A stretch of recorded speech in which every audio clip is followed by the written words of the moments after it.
का सुख है सारा। बेटवा चाहे बिटिया कितना नालायक निकल जाए, चोर निकल जाए, बदमाश निकल जाए, लेकिन माई बाबू का आत्मा हर वक्त अपने औलाद खातिर छछनत रहेला। एक लाइन बहुत सुंदर गजल का नमूना है उदयलाल भैया, आमेदार में आओ।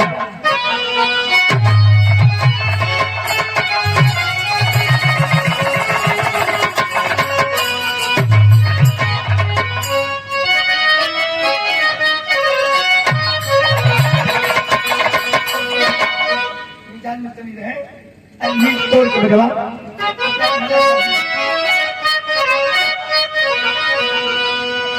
वह गीत बाकी जहाँ दिखाला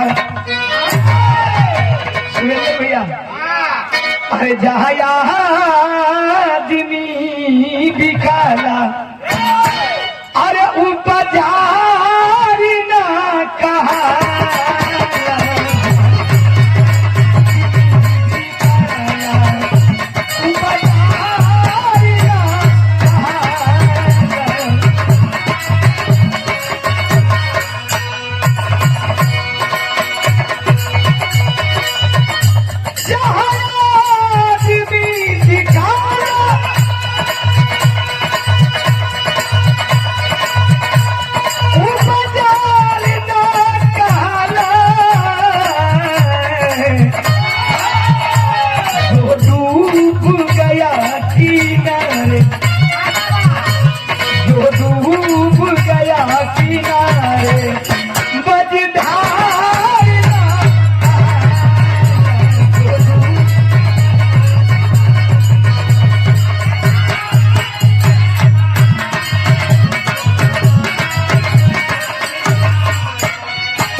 हमारे बिरहवा का भाव हो। गरीबी का होला, गरीबी का होला बाबू, लिखना कभी जी पीछे।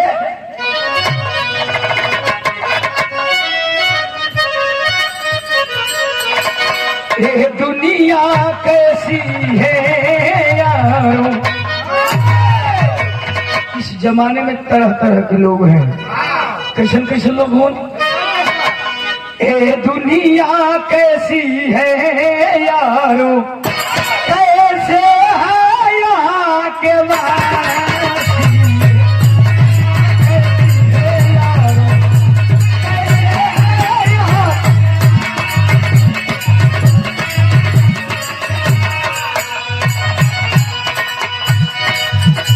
ये दुनिया कैसी है यारो,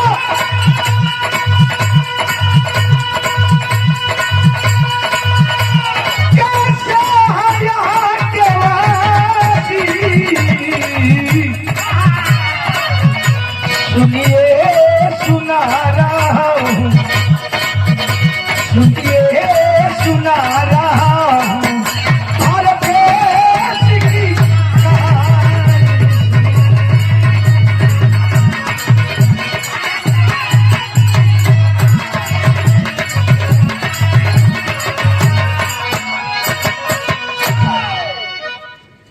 ये दुनिया कैसी है यारों, कैसे है यहाँ के वासी। कहा हो चाहे लाठी वाला तो देख के ही लोगों के देख के बिरहा सुनाओ थे मिया जी आ तो जात हुआ। अब वही तो मन मन करे लगा कोई भूसा करे खा डेढ़ बजे चल देला, कोई भूसा करे, कोनो दूसर काम नहीं कर जात हुआ। बैठा बैठा बैठा बैठा नीति में जाके जगह ये बात झूठे को परेशान करवा। कहानी शुरुआत है। गरीब गरीब मन्नी राम थे बरेली खास सही, गरीब मन्नी राम थे बरेली खास रहे, गरीब मन्नी राम थे बरेली खास सही, रथे थे डूंगरपुर में बिना औलाद वही।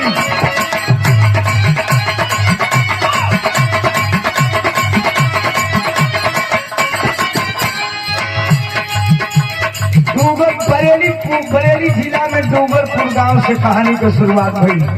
डूंगरपुर को रहे वाला केरल गरीब मन्नी राम, उनके पत्नी का नाम विद्यावती। धीरे धीरे शादी के लिए 8-10 वर्ष गुजर गई।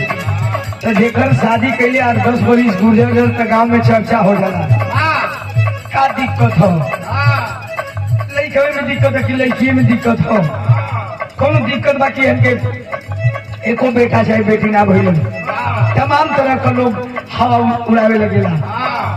होता क्या है, पत्नी विद्यावती जिसकी गोदी सुनी है, पत्नी विद्यावती जिसकी गोदी सुनी है, पैदा हुआ एक बेटा खुशियां हुई दूनी है।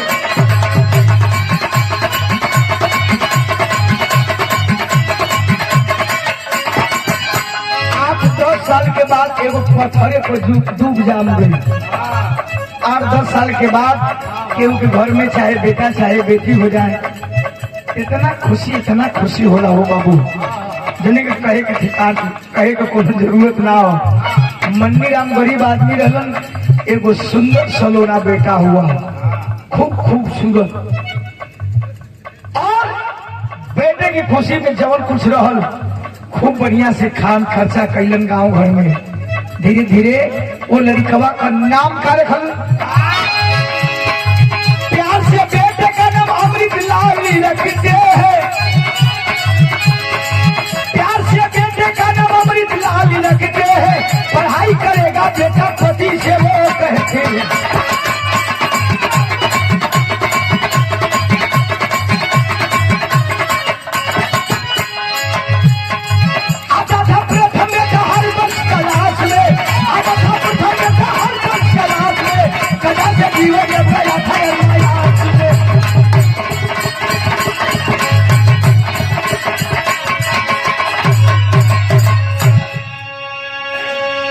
बेटवा का नाम अमृत लाल रखले।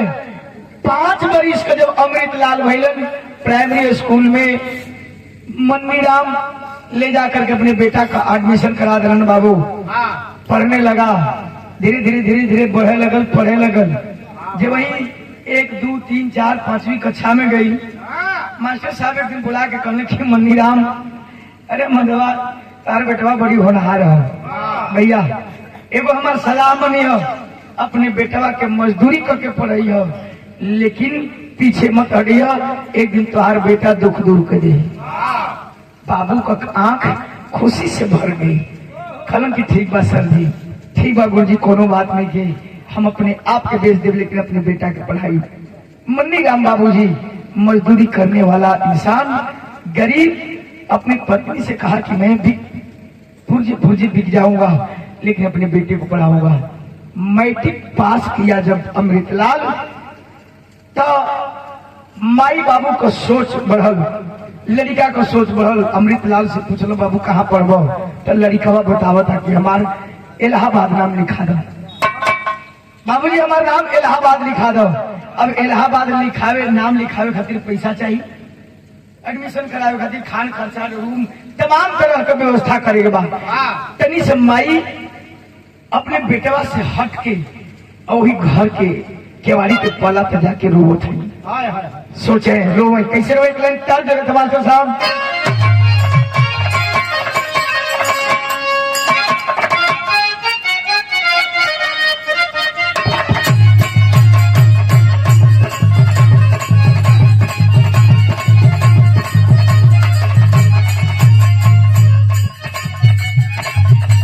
माई सोचे उठे गीतिया बाकी, अरे चले लूटा हरिया नदी पीछे नैया, हिलो हिलो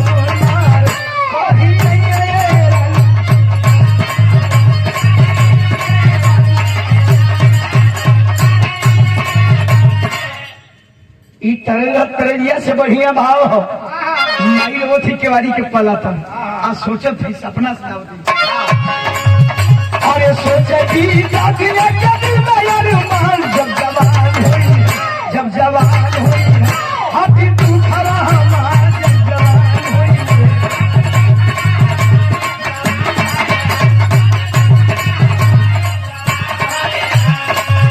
अरे धीरे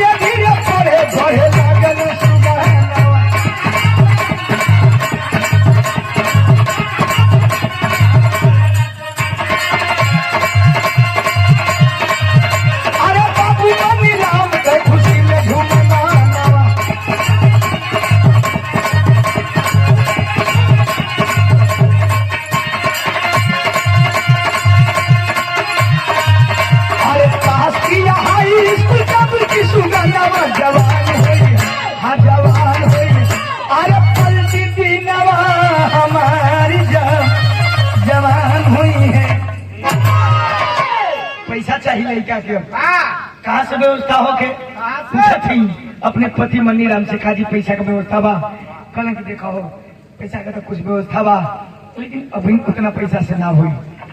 यहाँ एक लाइन टर्न लगन माई कहली का बात मास्टर साहब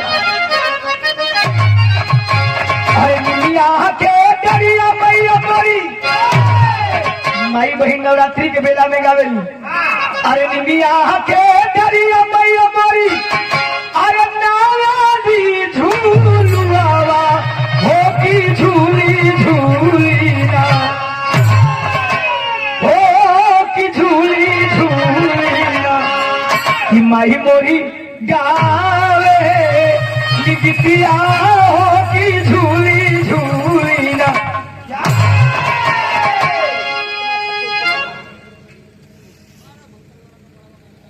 लेकिन माई व्यवस्था कैसे करे पैसा का अरे रोए मन्नी राम कैसे होई अरे बेटा के यदि समावर भाई कौरहिया भाई कि भाई कौरहिया भाई अरे जा बिहारी जाके रुपया रे भाई कौरहिया भाई।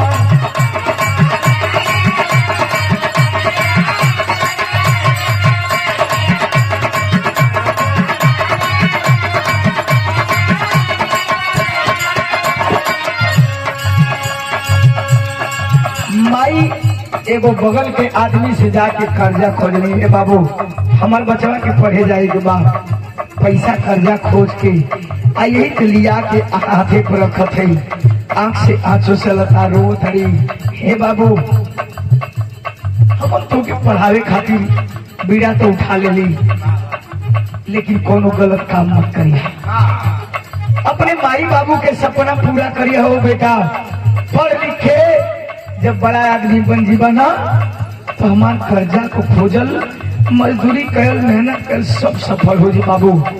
माई का आंसू पोछ के अमृत लाल कहा कि माई मत चिंता कर तोर बेटा वैसे कोनो गलती काम ना करी जौने से तोके दिक्कत होगी।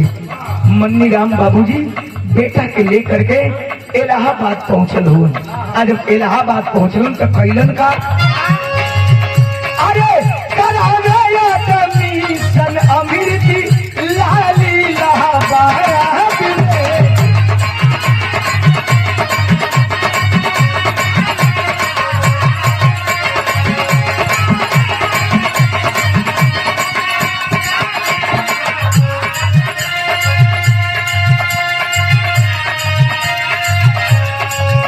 अरे करेले पढ़ाई माई बाबूजी के याद में माई बाबूजी के याद में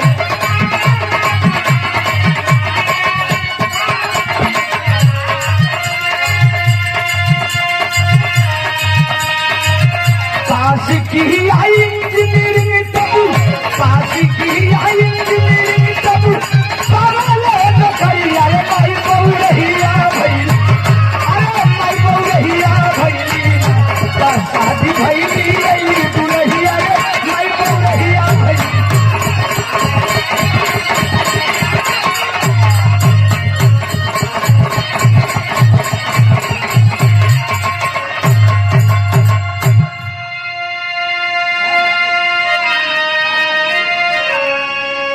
अरे बाबू अमृतलाल मन लगा करके पढ़ने लगा माई बाबू कर्जा ऋण खोज खोज करके अपने बेटवा के पैसा पठाने लगलन पढ़ते पढ़ते बाबूजी इंजीनियरिंग फाइनल कर लिया अमृतलाल इंजीनियरिंग फाइनल कर लिया और फाइनल कर लिया फार्म अप्लाई कैलस नौकरी लगी दिल्ली शहर में जब दिल्ली शहर में लग गई नौकरी तो यहाँ तिलकहरू के भरमान लग गई अब तिलकहरू दौड़े लगलन मन्नी राम कहन के बचवा तो आवा जल्दी घरे छुट्टी लेके रोज घरे कुछ बिस्कुट पानी पियाओ पियाओ तो वो खत्म हो गई और गरीबी बढ़ल जाता जल्दी एगो काम कर छुट्टी लेके आ जा। अमृतलाल छुट्टी लेकर के एलन बाबूजी एक सविता नाम के लड़की से अमृतलाल की शादी हो गई खूब धूमधाम से शादी भई अब तो इंजीनियर की शादी हुई है, अब वो थोड़ी देर रह गए। अमृतलाल का बियाह भई, आज जब बियाह कर रहो बाबू, जाके अमृतलाल नौकरी करे लगल मेहरारू घरे बिया। इंजीनियर को मेहरारू टूटही झोपड़ी मकान में रहे, कैसे लागी? एक आध महीना बीतल, कैसे के बीतल, एक दिन फोन लगा के कल की सुनाए इंजीनियर साहब हमारी अरे माई बाबू के बनावे खियावे ना आयल है, अगर हमके जियल देखल चाहत हुआ तो अपने संगे रखा, आ नहीं तो जानत हो ना मर जाई, जहर माहौल खा के मर जाई। अमृतलाल कहला की चिंता मत करा, व्यवस्था बनाओ थी। मास्टर साहब तारीख बदल गई, वही गीत बाम कोनो अनपढ़ सास के पढ़ल लिखल पतोह मिल गई। बिया जब गौना होके आई, घरे आई तो सासुर माँ लेके चल गई शंकर भगवान के मंदिर में। देखा है बहन अंधविश्वास भरल हो बाबू, कूट कूट के अंधविश्वास भरल हो। शंकर भगवान के मंदिर में ले गई, लड़की पढ़ा लिखल ही सासू कनी के पतो शंकर भगवान से आशीर्वाद लेला, गोर धला, पतोहिया गई गोर धरे, शंकर भगवान को सफाई से फोन कर ले बाम गिरा के घिघिया के भागल बहरे। कलश ससुई पूछलस की कारे खाए भागल आवत है, तो कलश किया माँ जी, और शंकर भगवान को सफुआ काटे आवत दौड़ता, काटी नहीं खाली चाटी। बुढ़िया कलश की करे पगले ही कारे, उ शंकर भगवान को सफुआ पत्थर का ना नहीं काटी, उना काटी। कलश की शंकर भगवान, कलश की वो पत्थरे कहूँ, तो कलश की जब सांप कटबे ना करी, शंकर भगवान पत्थर कहूँ बोलबे ना करी, हम कुछ खैबे ना करे तो खा झूठे कहूँ कि उनसे आशीर्वाद दियो तो। देखा कितना पढ़ल लिखल पतो ही, कलश की तो ही हमारे खातिर देवी हो, तो ही देवता हो। तो ससुई से कहे अरे पगला गइलू ना मोरी यैया, अरे पगला गइलू ना मोरी यैया,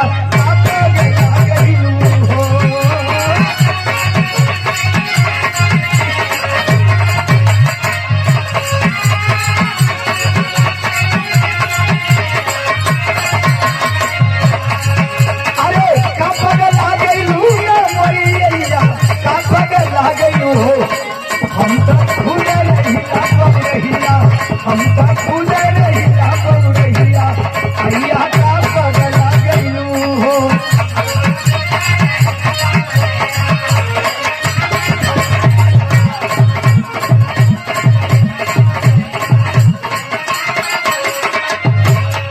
लेकिन इंडिया से बढ़िया हमारा बेटवा के भाव बा।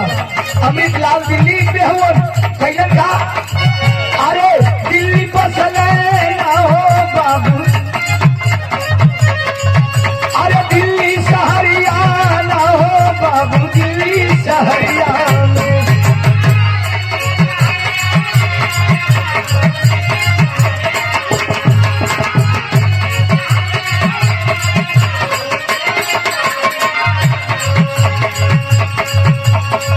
अमृत बसले ना हो बाबू, दिल्ली सहरिया में। मई बाबू दिलवा बितावे रोई रोई, मई बाबू दिलवा बितावे रोई रोई, अपने कहीं झोपड़िया में।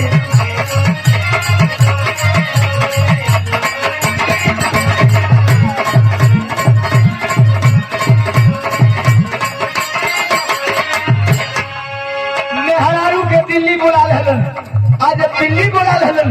धीरे धीरे 2-4 महीना गुजरल, 2-4 महीना तक तो अमृतलाल माई बाबू के खान खर्चा भेजत रहलन। आ 2-4 महीना के बाद जब मौजी रहल, उन लोगन बैंड ठहरावे, कलश की कहो कुल रुपया मैये बाबू के भेज देबा, तो हम मन कले कि लड़का हुए तो कैसे खान खर्चा चली। अब देखा बैंड ठहरावे लगल माई बाबू मेहरारू के बात सुन के। अमृतलाल माँ और बाप को खान खर्चा भी भेजना बंद कर दिया बाबूजी। धीरे धीरे 2-3 महीना बीतल, 2-3 महीना बीतल तो अमृतलाल एक दिन मन्नी राम एक दिन फोन करके कहलन की कहो बचवा खान खर्चा नहीं चल पावत हो, अब हमन का पौरुष भी नहीं रह कि हमन काम करल जा, कुछ पैसा भेजा खान खर्चा चले। ए भैया अमृतलाल कहा कि चिंता मत करिए, अभी तनख्वाह नहीं मिला है, अभी महीना रुकल बा, जब ही आई ओकर बाद तो भेज दी। ए भैया माई बाबू अपने आप के मना ले कैसे हो के कर्जा ऋण खोज के, अब तो लोग कर्जा भी दे दे कि चाहे बेटा इंजीनियर हो गए चुकता कर दी। हम आज के जमाना में लोग कर्जा भी देला तो ओकर आमदनी देख लेला कि हम कर्जवा देते थे चुकाई कि ना चुकाई। ऐसा तो ना हो कि हम दे देनी 1 लाख रुपया ही सर्वर दे ही न पावे। आजकल कर्जा दे वाला भी सोच विचार के देते हो। कुछ दिन और बीतल, आज अब कुछ दिन बीतल तो होत कहा, कुछ दिन बाद पैदा भई रे ललाना।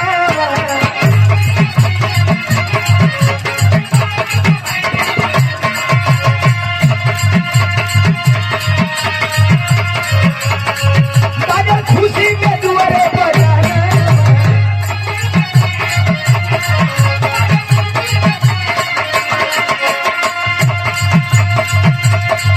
अरे दिल्ली बोलावले ना हो अमृत, दिल्ली बोलावले ना।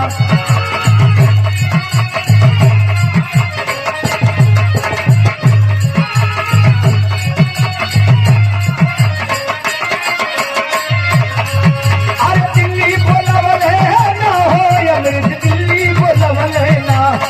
माई बाबू के अपने अमृत, माई बाबू के अपने अमृत, सुना दिल्ली बोलावले ना।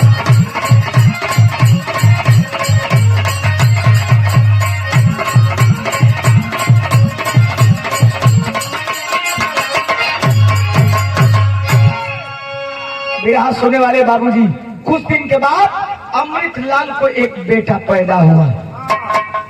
बेटा पैदा भई, माई बाबू के फोन कैलन, बाबू तोहरा नाती पोता पोता भइल बा, जल्दी से एगो काम करे, फलाने दिन के छठिहार रख रही। कैसन भैया?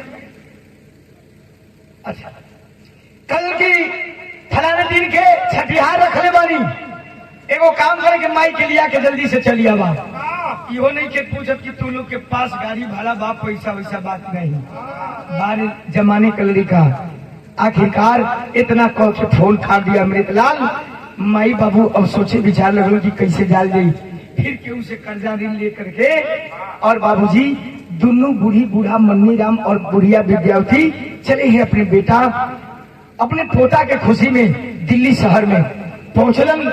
छठिहार के दिन बाबूजी तमाम व्यवस्था भइल बा, और तमाम व्यवस्था में खाना पीना से लेकर के एक से बढ़ के एक लोग आमंत्रित किए गए हैं। छठिहार में घूमत हुए बाबू, एक तरह पंडाल लगल हो, केहू खाना खाता, केहू नाश्ता करता, केहू एक तरह मुजरा नाच होता, वहाँ नाच देखता। लेकिन वही में एगो घटना घटता, बिरहा में भाव बदल उदय दिया।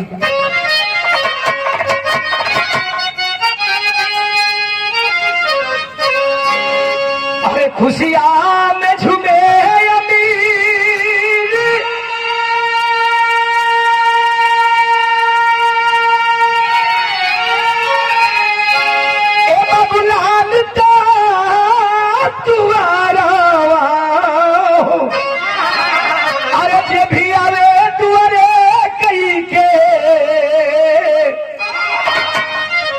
सब भोजनवा, केहू खाना होके केहू ए बाबू बैठ के खा लखनवा, केहू पियला शराब, केहू खुशी में गावे गानवा। यह है बाबूजी, तमाम लोगन के जैसे व्यवस्था बनता, वो अपन भोजन पानी करता, इंजॉय करता, केहू दारू पियता, केहू नाचता, केहू झूमता। वही में मन्नी राम धोती कुर्ता पहले मन घूम घूम के देखत होन कि कहीं केहू खैले बिना न चल जाए। पूछा भैया खाना खाई लिया? बाबू खाना खाई लिया? बैठ के खा ले ही। यही तरह घूमत घूमत घूमत पंडाल के दूसरी छोर पर गईलन। जब दूसरी छोर पर गईलन तो वहाँ एगो अलग दृश्य देखलन। का देखलन? अरे पियता शराब मल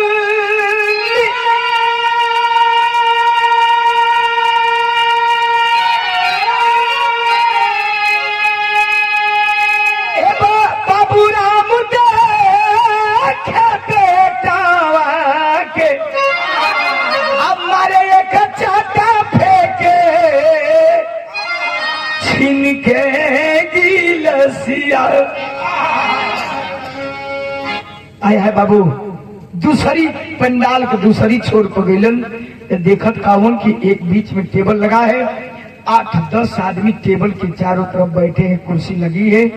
एक आदमी शराब की बोतल लेकर के पूरे गिलास में सबके सामने गिलास है और सब गिलास में दारू ढाल रहा है। उसी में उस अमृतलेश्वरी मन्नी राम का बेटा इंजीनियर अमृतलाल भी है। और जो ही हाथों में गिलास भरी दारू उठा करके और गिलास लड़ा करके जो ही मुंह पर लगा करके पीना चाहता है। कितना तो बाबू ने रहला कैसे देखे आखिर के सामने कि हमारा बेटा शराब पिया था। ना बर्दाश्त कर बोले मन्नी राम अपने आप के दौड़ करके जाते हैं और हाथ की शराब की गिलास छीन करके और फेंक देते हैं और अपने बेटे इंजीनियर को खींच करके एक छाता मार देते हैं। जब एक छाता मारते हैं बाबूजी पूरी महफिल में सन्नाटा छा गया। सारे लोग अवाक हो गए, रे ये बुढ़े की ये बात किसी ने सवाल कर दिया, अरे साहब ये तो बहुत बदतमीज बूढ़ा है, इसको तमीज नहीं है। सारा मजा किरकिरा कर दिया, बताइए शराब फेंक दिया और इंजीनियर साहब को थप्पड़ मार दिया। अमृतलाल अपनी शर्मिंदगी महसूस करने लगा बाबूजी, अपनी शर्मिंदगी महसूस करने लगा और पांव से बूट निकाला और तड़ातड़ अपने बाप की खोपड़ी पे चलाना चालू कर दिया।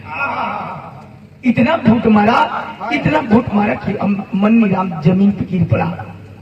दौड़ के माई देखली विद्यावती कि हमारा बचवा हमारे सैया के मारत हुआ। दौड़ के गली कहली कि कहो बाबू के मारत हुआ, तू अपने बाबू के मारत हुआ, तो अपने बाबू के मारत हुआ बचवा। लोगों ने सवाल कर दिया साहब ये कौन है। देखें अमृतलाल कहता है कि साहब ये बुढ़िया जो है मेरे घर की नौकरानी है और ये बूढ़ा जो है मेरे घर का नौकर है। माई बाबू को कलेजे में फाट गई।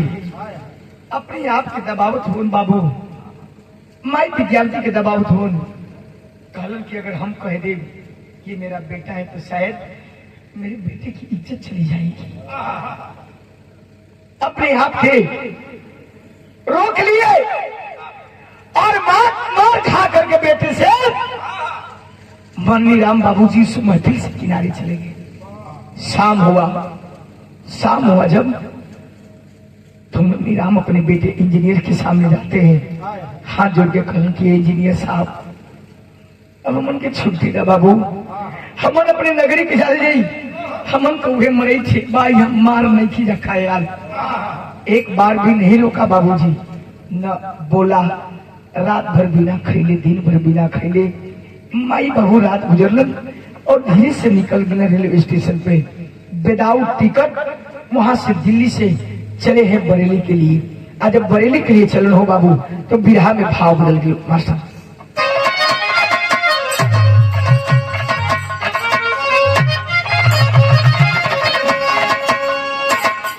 अरे चुकाया जिसका कर जाना कोई हो, अरे चुकाया जिसका कर जाए, हो चुकाया जिसका कर जाना कोई, जग में सबसे ऊंचा माई बाप के दरिया।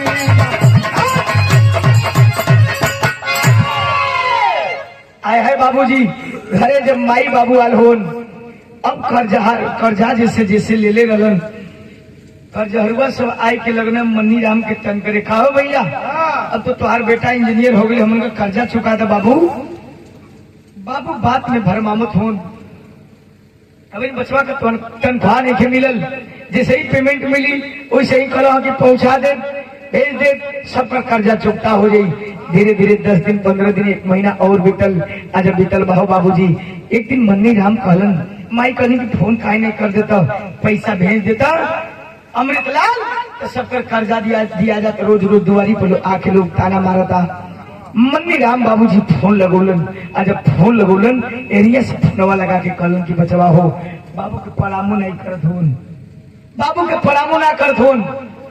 पहले ही दुख हो गई।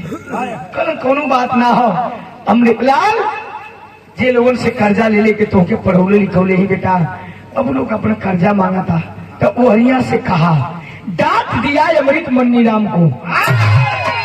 अरे डांट दिया अमृत मन्नी राम को, झूठी अफसोस जताते हो। अब बाप तू मेरा बनने का बस अपना फर्ज निभाते हो। कहा था कि बाप ना हो तो जब कर्जा देव का औकात ना रहे तो काहे के कर्जा ले लो। जैसे कलेजा में बाढ़ लागी वैसे मुन्नी राम लागल हो बाबू। इतने ना एक बात और कहा,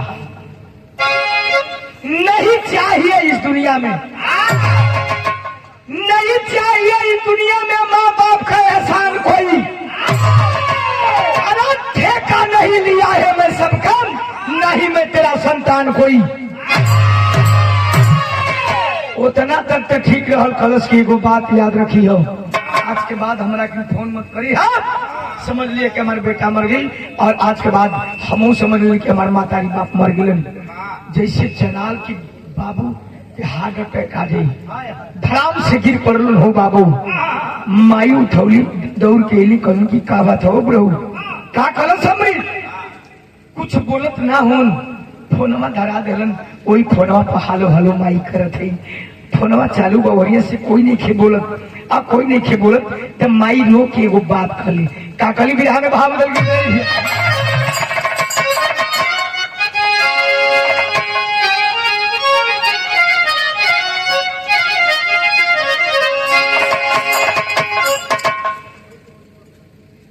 का बना दो भैया बढ़िया कहीं दूर लगा ला भैया क्या बात।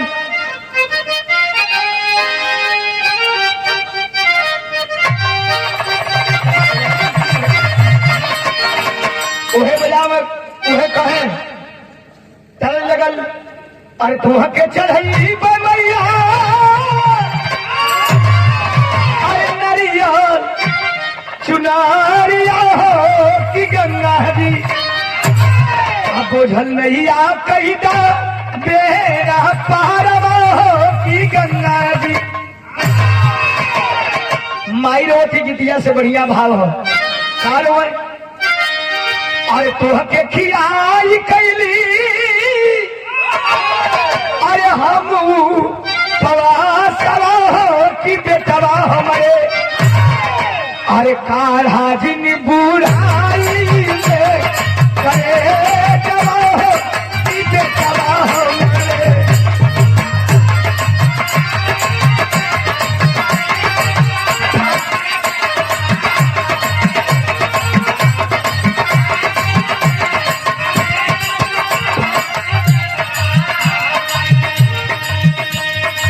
माई रोधी कली जी कारे अमृत लाल इतना बदल जीवे, हम तो सोचले ना रही हो। तोके खियावे खातिर हम उपवास करके तोके खाना खियौली हो बाबू। एगो बात सुन, तू तो हमन भी रह जीवे, लेकिन हमन कैसे रह जी। का कहे जियबे जहां में बेटा के करे सहारे हो,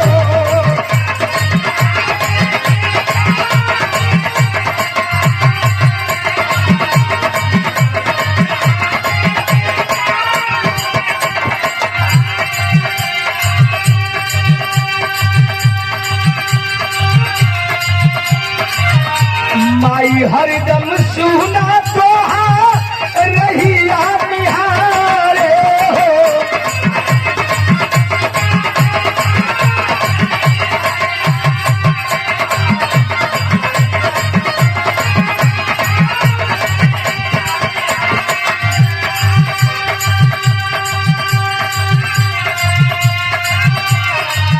अरे तानावा थकीत भइले लौके ना नया की बेटवा, तानावा थकीत भइले लौके ना नया की बेटवा, काढ़ा जिन बुढ़ाई में करे जवा की बेटवा।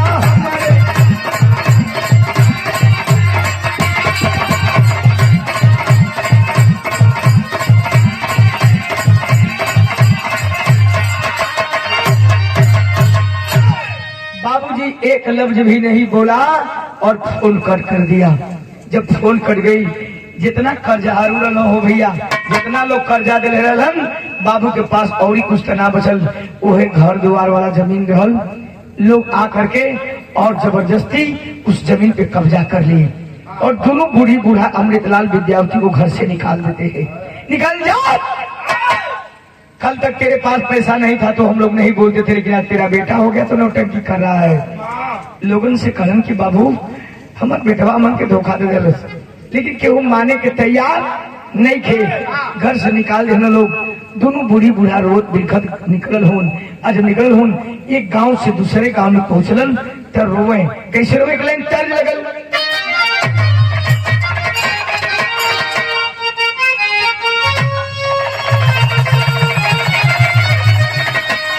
उहे गिटिया बाकी अरे के कराई रोम गंगाज पारिया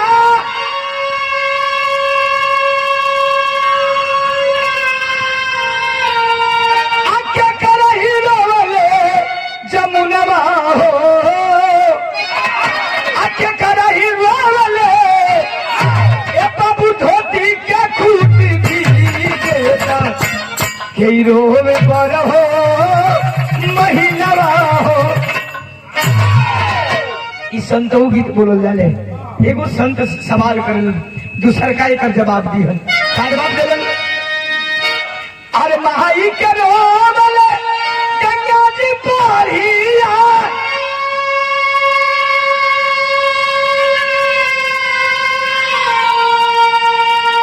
बाबू के रोवले जमुनवा हो। अरे भैया के रोवले यहाँ धोती के खूट भी देता बहिन रोम बर हो महीनवा हो। लेकिन माई बाबू अपने गांव से रोवत बिलखत बगल वाला गांव में निकलल होन। जब निकलल होन तो वहां रोवत होन। का कहे? अरे किस्मत पड़ा पदे अरे रोनी माता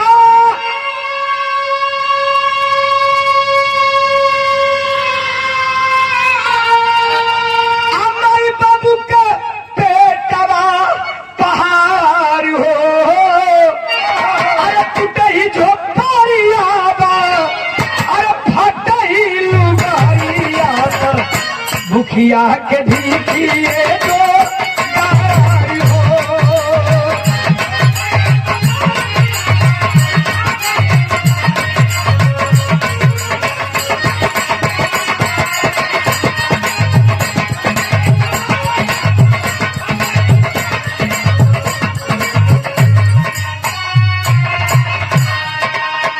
बगल के गांव में गईलन हो बाबू। वो गांव का प्रधान जी रहलन। कहलन कि कैसन मन्नीराम भैया रोवत हुआ तो कबू कबू नाटक करेला का? अब तो तुम्हार बेटा इंजीनियर हो गल तब तू रोवत हुआ मर्दवा। रोवे लगलन दोनों प्राणी। कहलन कि बाबू हमन का बेटा हमन के धोखा दे दिल, धोखा दे दिल हो बाबू। सारी बात बतौलन प्रधान जी से। प्रधान जी का आंख दबा गई। कहलन कि जायदा छोड़ा सरवा, आजकल का जनरेशन ऐसा बा, आजकल का औलाद ही ऐसा वाला सब। आखिरकार बाबूजी वो प्रधान जी एगो बिहार सरकार जमीन पर झोपड़ी लगवा दिलन। कहने की अब तोरा खातिर इतने कर सकेला भैया। झोपड़ी लगवा दिलन, कुछ राशन पताई दे दिलन। कहलन की बैठ के दोनों प्राणी खा लो, आगे जवन हुई तवन देखल जाई। धीरे धीरे दिन गुजरल। दिन एक डेढ़ महीना और गुजर गए हो बाबू। मन्नी राम समझावत हन बुढ़िया के, ए बुढ़िया देख रे कई दिन हमन बैठ के दूसरे का अन्न खाल जाई।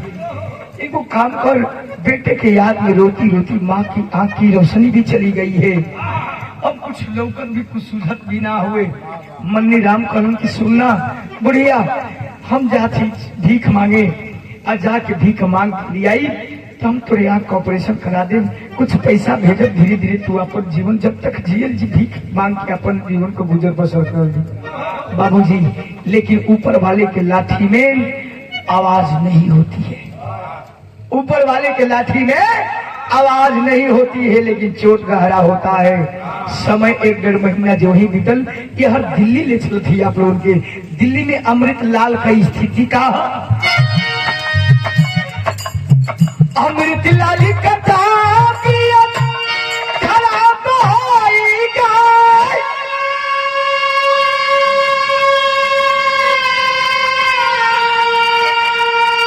अरे ऊपर देखे न करी तार हो। अरे ठीक नहीं भाई ले ये बाबू ठीक नहीं भाई ले। अरे लुटावा दावला पिया किडनी भाई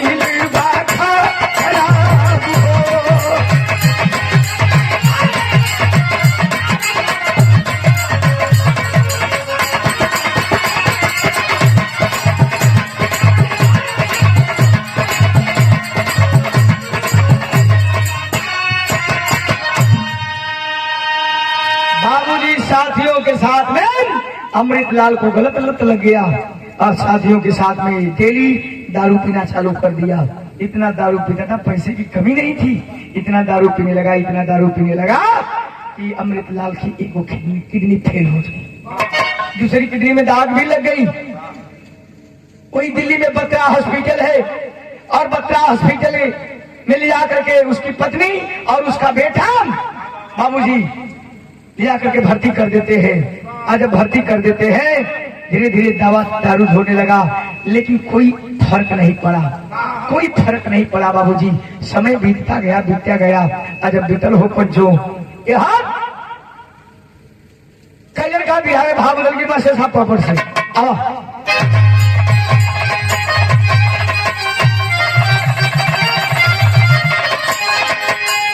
अमृतलाल एक दिन बेडवे पुरोत हुन वही हॉस्पिटल में बत्रा हॉस्पिटल में सोचे कि हम मर जाई हम मर जाई विधवा हो जननवा दिल्ली नगरी में अब तुअरा बन के गई है मोर सुगनवा दिल्ली नगरी में।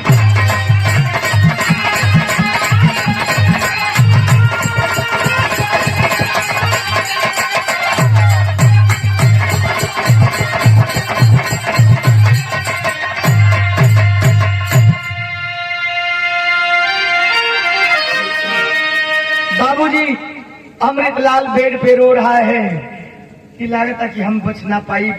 हमारा इकलौता बेटा अनाथ हो जाएगा मेरी पत्नी विधवा हो जाएगी। यार मन्नी राम जो बुढ़िया के छोड़ के भीख मांगत बरेली जिला से सीधे बाबूजी दिल्ली में पहुंच गए। सोच देखिए सोचत जात हो कि बड़ शहर बा वहाँ पैसा ज्यादा मिली और ज्यादा मिली तो आई के अपने बुढ़िया का आँखी का ऑपरेशन करा दी। अब इन 4-5 दिन तो भइल हो भैया भीख मगले। एक दिन मांगत जौने एरिया में अमृतलाल रहता था उस एरिया को छोड़ दिया और मांगते एक दिन अवधपुरी चौराहे दिल्ली बत्रा हॉस्पिटल के करीब पहुंचा।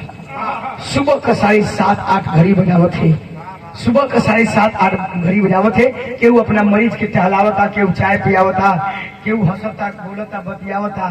बगल में चाय पान नाश्ता की दुकान है। उसी दुकान पर पहुंच जाते हैं अमृतलाल बाबूजी। कैलन का और अपने घर छोड़ मनीराम ने दिल्ली आने इच्छा हो गली द्वारे घूम के मांगे भिक्षा हो।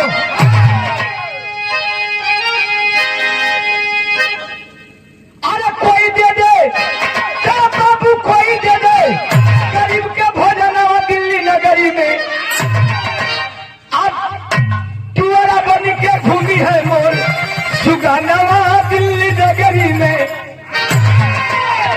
अरे बाबू बुढ़ऊ वही दुकानी चाय पान के दुकानी पर पहुंचलन।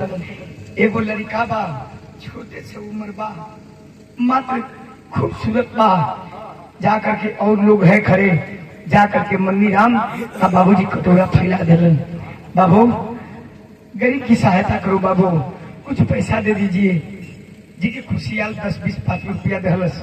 वो लड़कवा जो रहे हो भैया वो लड़कवा 20 रुपया निकाल के फरस से दहलस।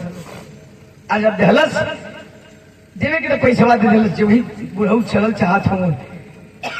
तब तक वो लड़कवा एगो बात कहलस काकल बिहार में आधा लगी उदय भैया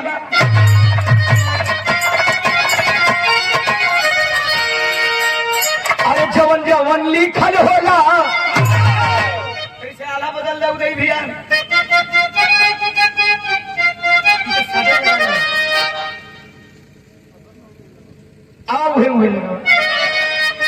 अरे जवन जवन लिखल होला अरे जे करे करम में बाबू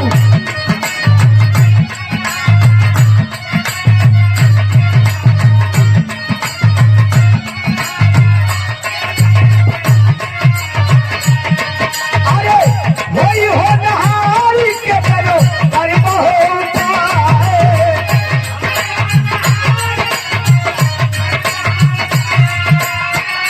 रह कम नहीं जवन आ गई समाना पंचो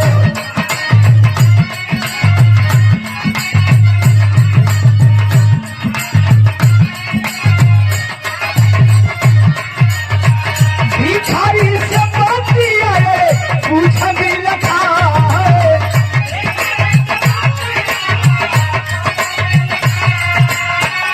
दरी दरी के ठोकर खाला जियही के खातिर लगवा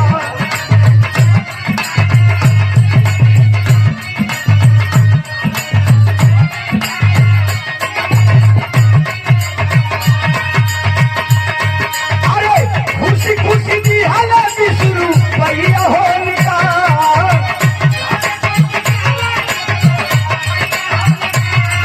अरे धन भगवान तोहरी लीला जग में बाधे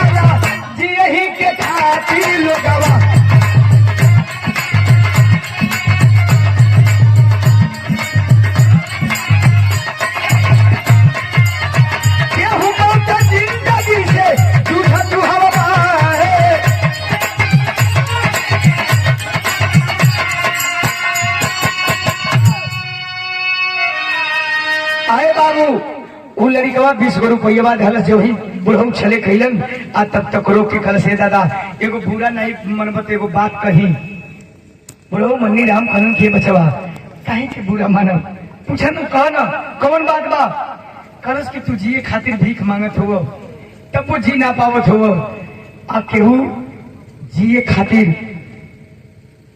क्यों जियल चाहता तू सॉरी कल कि तू पैसा के एवज में भीख मांगत हो तब वो तुहार पेट नहीं के भर पावत आ केहू पैसा रह के भी जियल चाहता लेकिन तब वो जी नहीं खे पावत बुढ़ऊ कहला कि कुल का फालतू बतियावत हो ये बाबू हमका हमारा टाइम लॉस मत कर हमके गरीब गरीब भीख मांगे के बाद कलस की दादा तू समझत नहीं खा हम का कहल चाहते बुढ़ऊ कहल कि का कहल चाहत हुआ साफ साफ कहत लड़के बा कहता सदर आला स्वभाव लगल कलस की अरे बाटे अस्पताल में बीमार मोर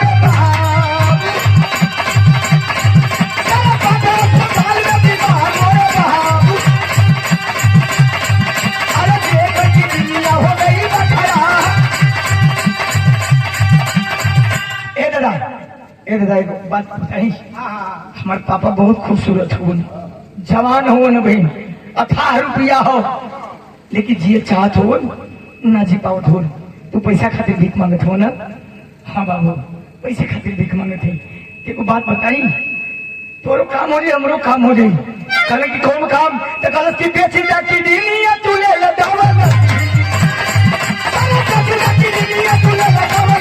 अरे जीवन भर का दुखावा हो जाए बोला अरे जीवन भर का दुखावा हो जाए बोला आए बाबू कलश के दादा हमारे पापा के पास बड़ी रुपया हमारे पापा के एगो किडनी फेल हो गई है तू अपन किडनिया बेच दे दादा तू अपन किडनिया बेच दे हमारे पापा जी हम तो कितना रुपया देवा दे कि तोरो बुढ़ाई पार हो रही तुहार नाती पुता बैठ के खरी हम यह तो सुनने का जरूरी है अब जेले के कौन भूख बा जेले के कौन भूख बा। मनी राम कटोरा फेंक दिला, कल की चल बेटा चल चल। जीवन में बहुत बड़ा कबो पुण्य कही कबो पाप कही जने का सजा भोगत है। कम से कम हमारा देहला से रुपया पैसा के गोली मार, हमारा देहला से केहू की जिंदगी मिल जाए, ऐसे बढ़ के बढ़िया मौका खा मिली। लेके चल हल आगे आगे वो छोटी सी लड़का चलल, पीछे पीछे बुढ़ऊ कटोरा फेंक के जात हो। जो वही हॉस्पिटलवा में पहुंचलन, लड़का के बोला के कहन की बाबू एगो बात कही। हाँ दादा बोलो ना दादा, तो के देख के हमारे दादा के याद पड़े था। बोलो ना। कल की जेके किडनिया देवे जाती कब का चेहरा हमके दिखा देबा, कल जीव की मर जाई तो का चेहरा दिखा देता। कम से कम इत रही ना कि हम यही आदमी के किडनी दिले ही। अब दादा आवाज बाबूजी लेकर के जाता है इमरजेंसी वार्ड में, मुंह फड़ायल बा, बेहोशी की हालत में है। वो नौजवान जो वहीं जाकर के मुंह से चादर को लड़का हटौल सो बाबू, वो लड़का का चेहरा दिखते मंदिर हम पछाड़ा खा के गिर पड़लन, रोने लगलन। लड़का उठाओ था दादा तो कहे गिर गिला हम कहलिए ना कि हमारे पापा जवान हुआ, हमारे पापा जवान हुआ, लेकिन तू नहीं मिल दादा हमारे पापा की जिला दे बना दादा। हाँ बेटा हाँ जिला दे तोरे दादा के। बाबूजी जाते हैं इमरजेंसी वार्ड से निकल करके डॉक्टर साहब के चेम्बर में, और चेम्बर में जाते हैं, कहते हैं डॉक्टर साहब जो इमरजेंसी वार्ड में एक मरीज पड़ा है जिसको किडनी की आवश्यकता है, मेरी दोनों किडनी ले लीजिए साहब, मेरी दोनों किडनी ले लीजिए, लेकिन मेरे बेटे को बचा लीजिए। डॉक्टर साहब अवाक हो, नीचे ऊपर ताकत हो, ऐसी बात करते हैं अब भिखारी की तरह है। और वो इंजीनियर है क्यों अपनी जिंदगी दाव पे लगाना चाहते हैं, हो सकता है आप मर जाए। कलन की कोनो दिक्कत ना हो। डॉक्टर साहब कलन की तो बेटा कहत रहा खवा कई तोहार बेटा हो, बहरवा गेटवा से बहरवा वो छोटका लड़ीकवा देखत रहल सुनत रहल हो बढ़िया छुप के वो लड़ीकवा सारी बतिया डॉक्टर साहब का बुढ़ऊ का सूरत बा खलका हो साहब। लेकिन वो नौजवान के पता न चले कि हमारी किडनी है। बता दीजिएगा कि कोई आया था दिया और चला गया, एक कभी मत बताइएगा कि तुम्हारे बाप ने दिया है। बाबूजी डॉक्टर साहब आंसू पूछते हुए कहेंगे कोई बात नहीं चलिए। बाबूजी ले जाते हैं ऑपरेशन थिएटर में। अरे ऑपरेशन थिएटर में निकले तो भाई का मास्टर अरे देखी के हालात ही अब बिगाड़ गई पति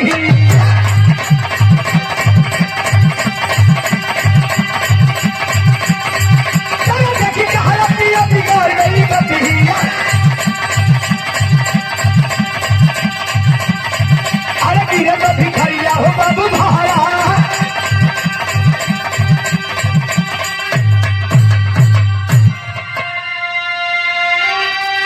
बाबूजी ले आते हैं डॉक्टर साहब, ऑपरेशन किए। ऑपरेशन करने के बाद उस बुढ़े मन्नी राम की किडनी निकाल करके उसके बेटे अमृतलाल इंजीनियर के शरीर में प्रत्यारोपित कर देते हैं।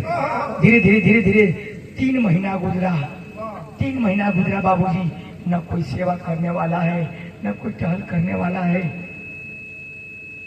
आज लाचार उसी हॉस्पिटल में, और धीरे धीरे धीरे धीरे धीरे कमजोर हो गया मन्नीराम।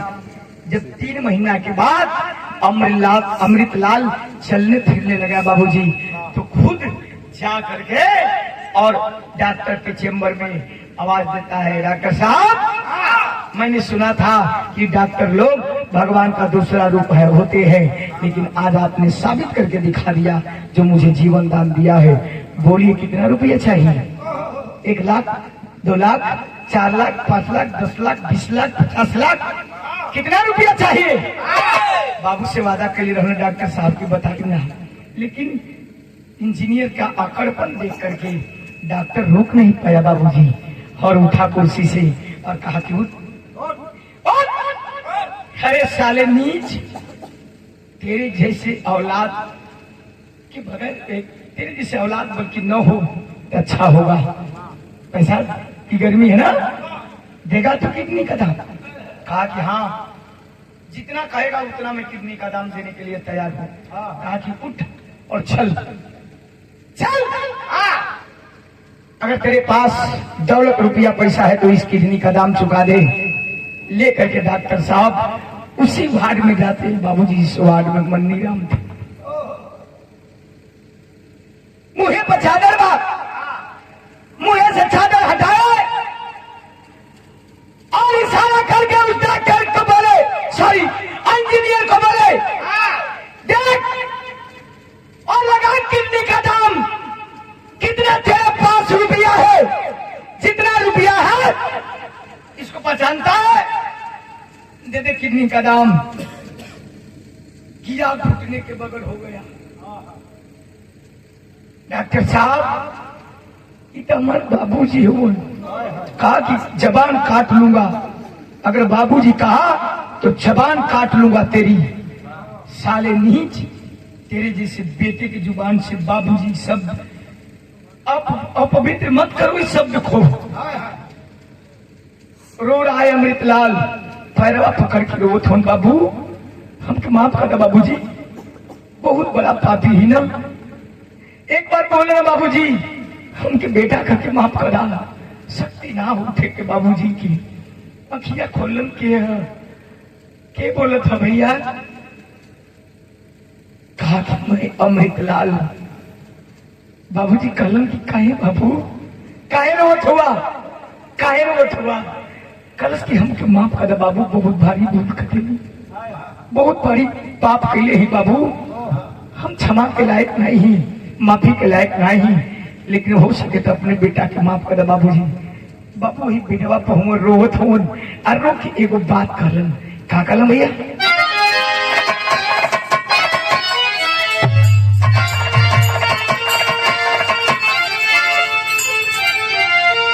रोवत हो बाबू कहलन कि अगर सुन हमके अपन बाप होके का फर्ज निभा दिली दे, अगर माफी चाहता रहते एगो सवाल बा तोरा से। कहलन कि तो आ सही राम के अपन पूरा वाली राम बाप बने वाला फजवा निभवली राम।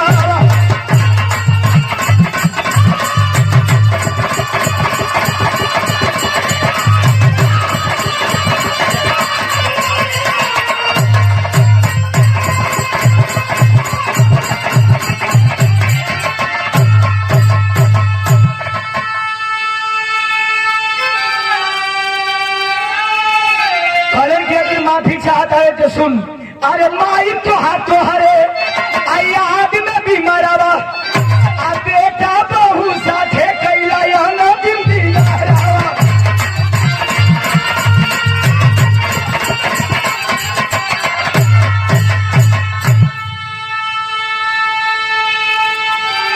अरे लौके नयन रोशनी पजाई रवा, बाप बनवा की माफी चाहता रहे तो तोर माई तोरे याद में रोत रोत आनर हो गई। तोर माई तोरे याद में रोत रोत आनर हो गई। चल बेटा के लेके और अपने पत्नी के लेके अंतिम दर्शन कर ले। बाबूजी नहीं रुक पाया अमृतलाल और निजी साधन से बाबूजी की गाड़ी में ढलस और अपनी पत्नी और बेटा को लिया सीधे बरेली जिला में डूगरपुर गांव पहुंचल, जहां उनका जन्म भूमि रहल। तो वहां केहू का महल बन चुकल बा। पूछा था ए भैया या मन्नी राम का घर रहल, गाड़ी कुछ दूर खड़ी है, मन्नी राम का घर रहल। घरवा में से निकलल जवन तक कलश की कौन मन्नी राम, वह जेकर बेटा हुआ इंजीनियर। हाँ भैया, कल की मत पूछा, वैसे साला बेटा के तो जहर दे के मुआ देवे के चाहिए। कहा भइल हो भैया, कुछ दिन पहले तो रहना लोग 2-4-5 महीना से पता ना कि वो लोग कहाँ गए, कौनो खबर ना हो।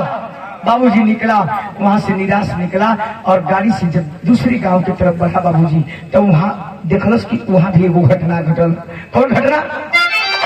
अरे वहां पहुंचे से पहले मरी ए बाबू बूढ़ी या मतारी, खबर पाई के मन्नी राम स्वर्गवा सीधा।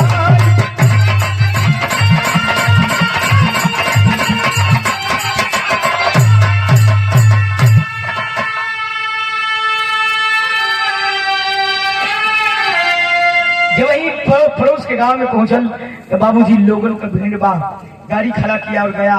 कल भैया ये कैसे भीड़ बा? आगे देखा था तो एक लाश पड़ी है। पूछा था भैया किधर लाशी है?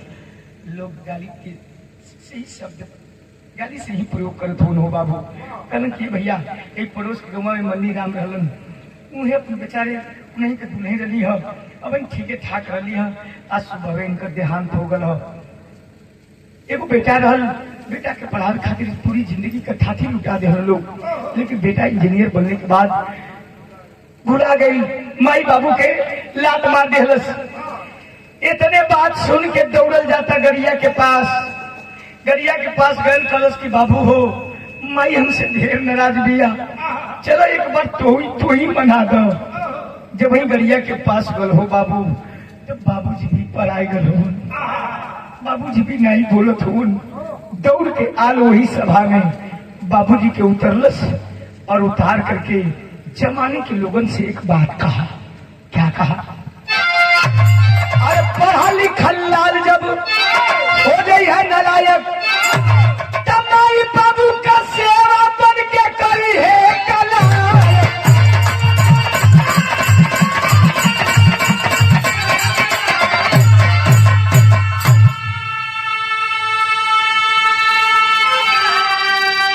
मारी ताना जमानम, तारी ताना जमानम, अरे सही है हीरा, तब बाप बनाया फजरा निभोली।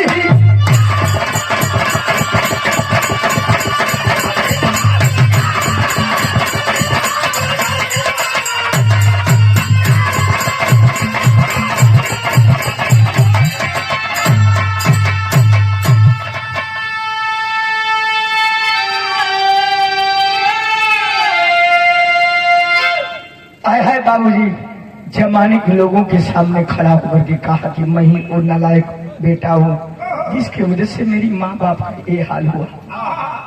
यही रही विरहा की कहानी बाबूजी। माई बाबू का अर्थी सजवलन और जमाने के लोगों के सामने मुख अग्निदान दे करके दोनों लाश जलाकर दिया, दाह संस्कार किया। यही से विरहा का शीर्षक रख ली पिता का फर्ज उर्फ नालायक पुत्र। आखिरी लाइन में घराने से परिचय लगा।